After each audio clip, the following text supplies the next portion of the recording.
Olá novamente a todas, todos e todos. Sejam muito bem-vindos, bem-vindes e bem-vindas de volta a Catabases. Na nossa primeira aula, mergulhamos nas 12 forças impulsoras da narrativa e fizemos uma introdução aos arquétipos junguianos, que são as matrizes psíquicas e universais que dão vida aos nossos personagens e às nossas próprias jornadas. Eu espero que a tarefa de casa tenha sido instigante. O exercício de olhar para as histórias que amamos sobre a lente das forças impulsoras e dos arquétipos é um primeiro passo para a gente desenvolver um olhar mais consciente sobre a narrativa das histórias. Vocês perceberam como ao aplicar essas lentes as histórias ganharam uma nova camada de significado? Começamos a ver a estrutura que sustenta a essência psicológica que as anima. E é exatamente essa a profundidade que nos leva ao próximo passo da nossa jornada. A compreensão do caminho da alquimia como a grande metáfora da transformação na narrativa e na vida das pessoas. O caminho da alquimia é uma metáfora da transformação. A alquimia, para além da sua vertente proto-científica medieval, e para a psicologia analítica junguiana, é uma poderosa linguagem simbólica. Ela não busca transformar o chumbo em ouro materialmente falando, mas sim o chumbo psíquico, que são as nossas dores, os nossos traumas, o inconsciente mais bruto, em um ouro, a totalidade do self. A consciência plena e integrada. A jornada psicológica do alquimista, que é uma das metodologias desenvolvidas aqui na Catabases, organiza esse caminho de transformação em 12 operações ou em 12 etapas. Ela é uma jornada que nos leva da sombra, nigredo, à iluminação, albedo, passando aí pela expansão criativa, que são as citrininas, e finalmente a integração e a partilha, que é o rubedo. Nós vamos explorar essas 12 operações, pois elas são o roteiro da nossa transformação profunda, tanto em nós mesmos, quanto nas histórias que a gente conta. Calcinatio nigredo é o chamado à sombra. Ele ocorre na fase de nigredo, quando estamos na escuridão, quando o ego, inflado por frustrações ou raiva, é submetido ao fogo da crise e é um início doloroso, onde a consciência se confronta com seus aspectos mais sombrios, queimando as ilusões e preparando o terreno para a purificação. Pensem naquele momento inicial da história onde o protagonista é simplesmente jogado em uma situação completamente desconfortável e que as forças que o encaram são as suas próprias limitações. Aí nós vamos passar pela fase seguinte, decantatio, nigredo, que é a recusa ao chamado. Ainda lá em nigredo, após a exaustão da calcinação, surge a necessidade de repouso. É um momento de quietude, de deixar as impurezas se assentarem. Psicologicamente falando, é quando aceitamos que nem tudo pode ser forçado. É preciso uma paciência e humildade para que as energias se realinhem. Na narrativa, pode ser um momento de hesitação do herói, ou um período de calmaria antes de uma nova tempestade, onde a passividade permite que a alma entre em estado de decantação. Aí temos solútil, albedo, que é a ajuda espiritual, a dissolução das certezas. Quando a gente chega em albedo, a fase da iluminação e clareza é aqui onde estava rígido e isolado, se dissolve, se mistura. É a aceitação da vulnerabilidade e a diluição de mágoas e apegos. É também o retorno ao útero simbólico, a purificação pelas águas do inconsciente, muitas vezes com o auxílio de um mentor ou um insight profundo. Nas histórias é quando o personagem se permite uma vulnerabilidade, abandonando as suas defesas psíquicas e se permitindo receber ajuda ou um novo entendimento que dilui os seus preconceitos. A fase seguinte é coagulatio, albedo, a travessia do primeiro limiar. Também ainda em albedo, após a dissolução, o que estava fluido começa a tomar uma forma novamente, a coagular. E essa preparação para um novo nascimento é a cristalização de um novo estado de ser. Em termos narrativos, É a hora em que o herói ou a heroína aceita o chamado. Ele atravessa o limiar para o mundo especial, solidificando seu compromisso com a aventura. Aí temos a fase do mortificatio, nigredo, que é a aprovação psicológica. Ainda ali em nigredo, pois a transformação não é linear e os estágios são sobre mortes simbólicas. O confronto é a eliminação de um padrão traumático e aspectos do passado que ainda aprisionam a pessoa. É a aceitação do fim de algo para que o novo possa verdadeiramente florescer.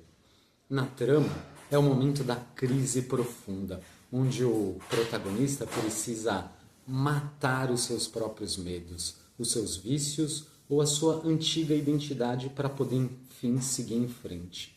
E aí temos então a fase do separatio, coletatio, o caminho das provas, em Albedo. Novamente aqui em Albedo é o momento de arrumar a casa, fazer escolhas difíceis, cortes necessários, separando o que é essencial do que não é essencial. É a diferenciação crucial que permite ao alquimista organizar-se e focar no que realmente importa para a sua jornada. Na narrativa, são as provações onde o herói ou a heroína é testado e precisa fazer escolhas que definem o seu caráter e o seu caminho. Aí chegamos então em Sublimatio, em Citrinitas, que é o voo mágico. Entramos em Citrinitas a fase do amadurecimento e do ouro amarelo. É Sublimatio um despertar, onde o indivíduo devolve sua criatividade e intuição, ganhando novas perspectivas e percepções aguçadas. É um momento mais leve de voo, de contato com o inconsciente coletivo e com todos os seus símbolos.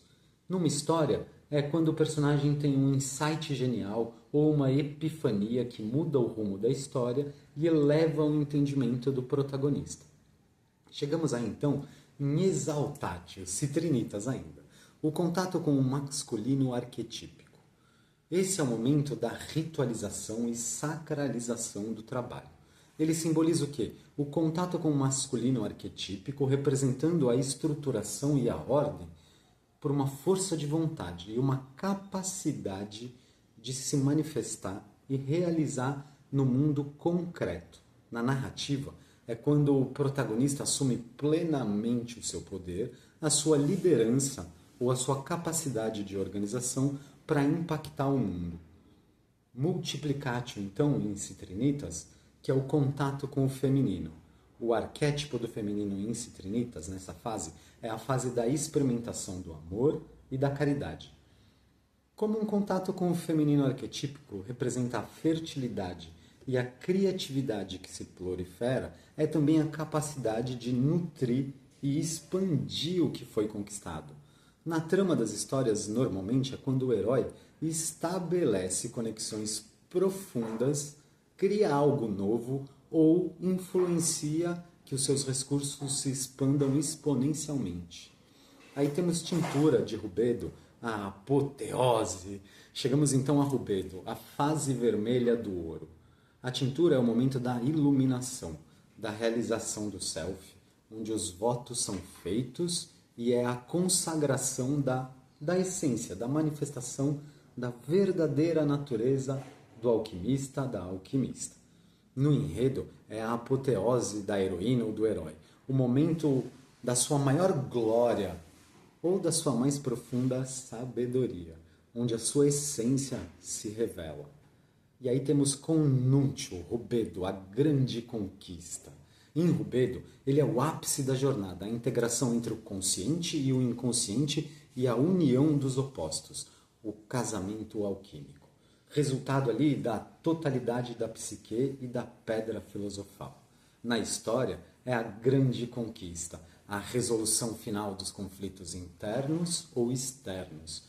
É a união dos elementos antes separados, culminando na vitória ou na harmonia. A projetura de Rubedo, que é a liberação e o retorno com o elixir. É a fase em Rubedo onde a analogia seria a volta para casa com o elixir. Porque a transformação ela não é apenas para o indivíduo, mas para ser partilhada com o mundo. É a irradiação da nova consciência, um impacto positivo na comunidade. Na narrativa, normalmente, é o retorno da heroína ou do herói ao seu mundo originário, trazendo consigo o elixir, o aprendizado, a sabedoria e a solução que vai beneficiar a todos. Vocês percebem as profundezas dessas operações? Elas são apenas passos em um laboratório, mas as etapas da alma em sua busca por uma totalidade é igual. E as histórias, as grandes histórias, imitam precisamente esse processo. Vamos conectar aqui alguns pontos. As forças, os arquétipos e a alquimia. Agora vamos ao cerne da nossa metodologia na Catabases. Com essas 12 operações em mente e como essas 12 operações alquímicas se conectam com as forças impulsoras da narrativa e os arquétipos que vimos na aula anterior. E é nesse entrelaçamento que reside a magia. Vamos revisitar cada uma das forças impulsoras e ver como elas se manifestam no caminho da transmutação. Então, por exemplo, a busca inadiável, impulsionada pelo arquétipo do explorador inocente, encontra o seu paralelo em Calcinatio Nigredo. A insatisfação que queima no peito é o fogo que inicia a jornada. Já o conflito existencial, frequentemente vivido pelo arquétipo do sábio, do órfão, reflete a fase do solútil, a crise onde se dissolvem as velhas verdades, forçando o mergulho nas águas purificadoras do questionamento. Em seguida temos a fase da ruptura da ordem, gerada pelo embate onde o governante ou o fora da lei culmina na coagulação, no albedo, do caos gerado, a nova ordem ou uma tentativa dela, que começa ali a se formar. O dilema moral, que é a outra força pulsora. Dessas escolhas impossíveis, uma provação para que normalmente associada ao arquétipo do mago, do cuidador, que ressoa com a fase alquímica do mortificatio nigredo, que é a escolha difícil que exige a morte de uma parte de si ou um caminho que você está seguindo para que um outro caminho nasça. A luta contra a opressão, a essência do herói e do rebelde, que se manifesta em separatio. A luta exige, nessa fase do albedo, separar-se do opressor, cortar os laços tóxicos e organizar as forças para a batalha.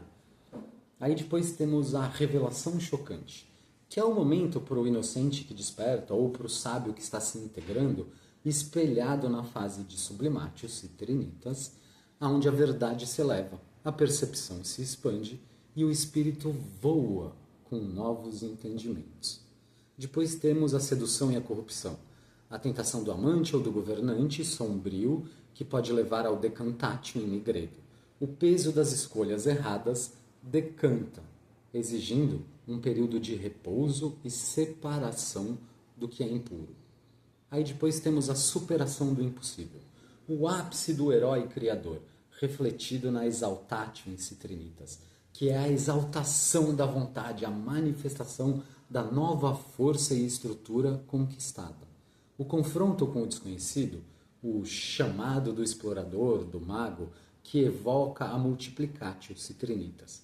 Ao se aventurar então nessa fase, novas possibilidades e conhecimentos se multiplicam, impulsionando a criatividade e a expansão. Depois temos a força seguinte, que é a desilusão e o despertar, que é a jornada do inocente que perde a inocência ou do órfão que amadurece, culminando em rubedo na tintura. A dolorosa desilusão tinge a alma com a cor da verdade, levando à realização e à sabedoria. Depois temos a fase do sacrifício e redenção, a força do sacrifício e redenção, onde o ato derradeiro do cuidador, do herói que encontra em conjunto em rubedo o sacrifício que une os opostos, integrando sombra e luz, levando à grande conquista da totalidade do self.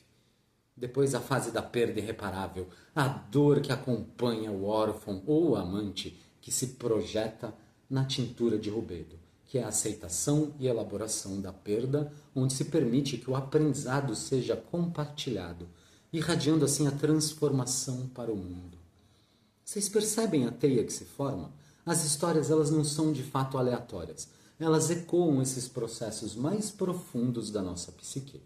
E compreender essa dança entre as forças, arquétipos, operações alquímicas nos dá uma ferramenta poderosa não só para analisar, mas para criar histórias que realmente toquem a alma, pois elas imitam o próprio processo de individuação junguiana.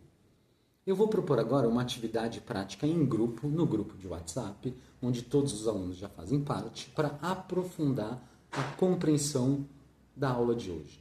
Vamos para a atividade. Se vocês puderem, dividam-se em grupos, em duplas ou façam individualmente a atividade. Pensem agora em uma história que vocês conhecem muito bem. Pode ser a mesma da semana passada ou uma nova história, tanto faz. A tarefa é bem simples e não vai demandar mais de 10 minutos de cada um de vocês. Escolham então uma das 12 forças impulsoras da narrativa que acabamos de repassar nesta aula e deem o lugar exato da história que vocês mais gostam, onde ela mais se destaca.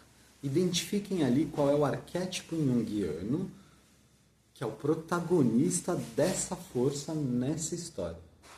E depois identifiquem, e agora vem o desafio, qual a operação alquímica, se é calcinate, solútil, coagulate, ou etc., que força e representa nessa história um momento de transmutação e por quê. Pensem no momento específico da trama, que ilustra essa conexão. Vocês podem, de repente, pensar em Harry Potter e a Pedra Filosofal, como uma busca inadiável na fase do solútil, ou, por exemplo, em Senhor dos Anéis, para multiplicatio com o confronto com o desconhecido.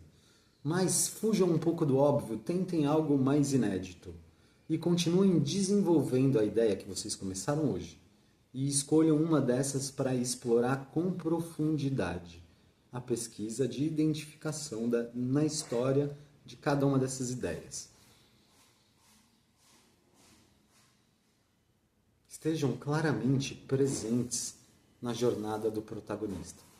Esbocem um breve pinte da história, focando como a transformação e como a transmutação do personagem principal reflete um processo alquímico. E aí, na nossa próxima aula, a gente vai aprofundar ainda mais a aplicação prática desses conceitos, trazendo mais exemplos e começando a dar um corpo às próprias ideias narrativas de cada um de vocês na história individual de vocês. A alquimia, ela é um processo e a escrita também. Lembrem-se que aqui na Catabases, a descida à profundeza do inconsciente não é um fim em si mesmo, mas um meio para que a consciência volte transformada, capaz de criar e de partilhar essa criação. Então fica o meu convite, a gente se vê na próxima aula e que sua jornada seja fértil e criativa. Até semana que vem.